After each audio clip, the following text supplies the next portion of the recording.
Thank you so much. We started this journey January 16, 2018, barely a month plus after I resumed in NAFDAC as a DG. And where we are going right now is what is called maturity level 3. You have levels of maturity from 1 to 4. 4 is the best. And an example is FDA in the US, has 4. For Nigeria, if Nigeria now NAFDAC doesn't have maturity level 3, Nigeria can never manufacture vaccines.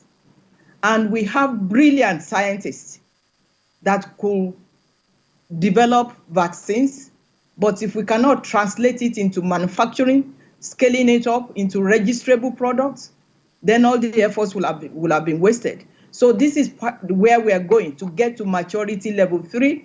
And I'm telling you, we are keeping sleepless nights in NAFDAC because there is no assumption about any part of our regulatory system, from clinical trial to regulatory system to lab system to vigilance.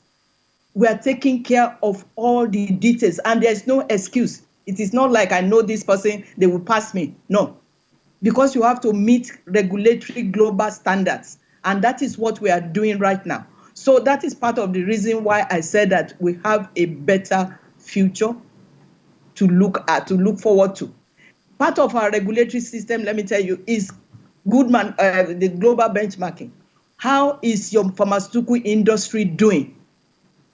So we have to write guidances, train our staff, strengthen our, the capacity, the competence, because you cannot give what you don't have. And to be able to give and strengthen the pharmaceutical industry, we have to be strengthening ourselves. And the goal is for us to be able to manufacture vaccine, but that is not the goal, because after 3, we are going to 4. And the government is listening.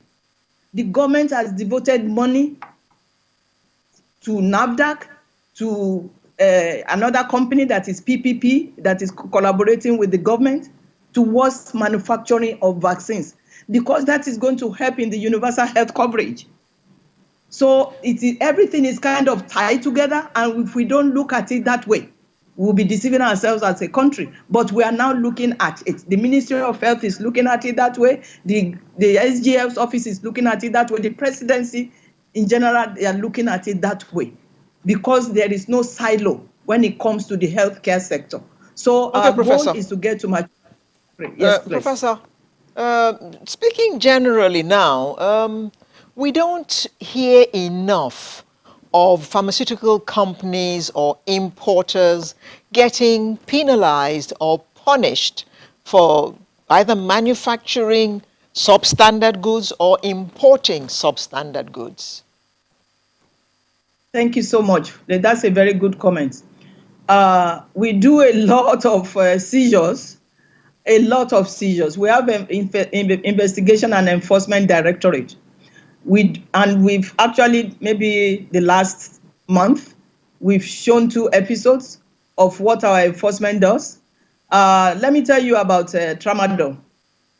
We got an information rather, about a year plus ago, that 31 containers of tramadol are heading to Nigeria. And they said, NAFDAC, do something about it. We did something about it. We apprehended 23 or 24. The rest turned back to where they were going.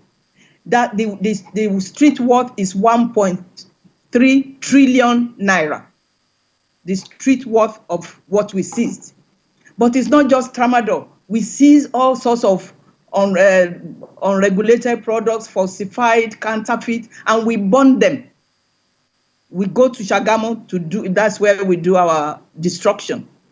We do investigation. In fact, about 5 weeks ago or 6 weeks ago, we busted a house where they are making falsified medicines using pharmaceutical company labels to do all sorts of things that will kill our people.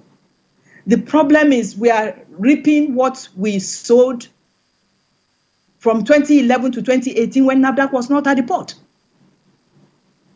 The cabals that have been formed, you cannot dismantle them overnight. No excuse at all. I'm not giving NAFDAC excuse at all. But that is part of what we have inherited, and we are dismantling them as we speak. Another issue was you need money to do all this. It is only the 9th Assembly that approved NAFDAC budget for the first time since I came. We have money. We didn't spend the money we're not supposed to spend, but we couldn't spend it. Now because you cannot take Okada to go and do inspection or to run after people that are doing falsified medicines. It is now that our budget has been approved for the first time that we have a lot of things with BPP, vehicles to buy, equipment to buy. So our problems are a reflection of the country. But what my point is now, the future is better for us because this administration realized that decades of neglect happened, and they are trying to make up for it. But NAFDAC, we're going to get to 3, we're going to get to 4. When we get to 4, our companies can trade globally. It is not just regulation. I put regulation with trade. Because if we have quality products, we'll be able to sell it. African Free Trade Agreement that is coming up. We'll be able to sell all over Africa. We'll be able to sell globally. It will increase our GDP. Okay. So all these building blocks will add to something. Thank you.